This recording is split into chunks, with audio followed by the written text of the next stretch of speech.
সর্বদা সত্যের খোঁজে আমরা খবরের মাঝে, আমি খবরের সাথে চলতে চাই, যাই খবর খোঁজার ঠিকানায়। বলো কলকাতা, বলো কলকাতা।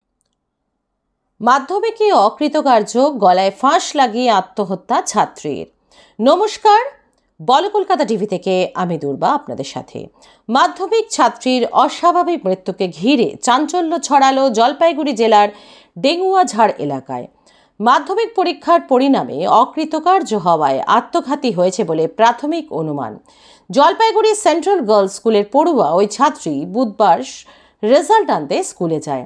স্কুলে গিয়ে জানতে পারে সে পরীক্ষায় অকৃতকার্য হয়েছে। মনমারা অবস্থায় বাড়ি ফিরে আসলে পরিবারের সদস্যরা তাকে মানসিক সান্ত্বনা দেওয়ার চেষ্টা করেন। সাময়িকভাবে সে কিছুটা শান্ত হলেও সন্ধ্যার পর থেকে তাকে ঘরে পাওয়া যায় না। পরিবারের সদস্যরা মিলে তাকে খুঁজতে গিয়ে রান্নাঘর থেকে তার ঝুলন্ত দেহ উদ্ধার করে। তড়িঘড়ি সেই দেহ নিয়ে জলপাইগুড়ি সুপার স্পেশালিটি হাসপাতালে নিয়ে আসা হলে চিকিৎসকেরা তাকে মৃত বলে ঘোষণা করেন। বৃহস্পতিবার হাসপাতালের মর্গে ময়নাতদন্তের পর দেহ পরিবারের হাতে তুলে দেওয়া হয়। ঘটনায় শোকের ছায়া নেমে এসেছে ওই পরিবারে।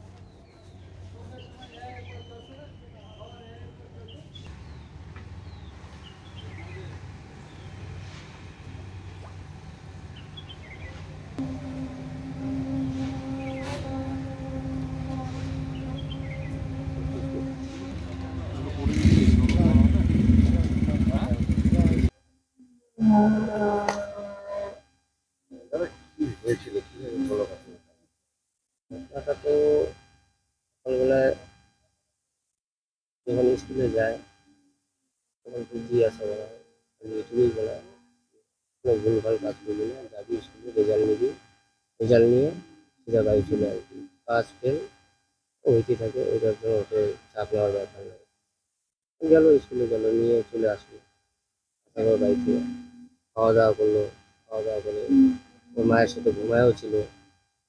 তারপরে কিছুক্ষণ পর আমিও থাকি, আমি গরমের চোটে হয়তো আমি একটু বেরিয়ে গেছি, মায়ের সাথে ঘুমায় থাকার পরে কিছুক্ষণ পরে ওর মা ঘুমায় গেছে, ও একটু বেরিয়েছে, বাড়ির লোক খোঁজাখুঁজি নাই নাই নাই নাই। তারপর লাস্টে বুঝতে বুঝতে পাই না যখন, থাকি রান্নাঘরে।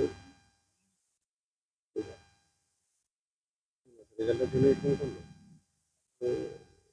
তো আমি এইটুকুই খবর আমার কাছে আছে। ও মানে ওর একজনকে বলছে আমি যদি পাস করতে না পারি তাহলে আমি মরি। যাকে বলছে সে তো অতটা কেয়ার করতে পারেনি, ওটা আজকের গল্প না, ওটা অনেকদিন আগের থেকেই বলছে।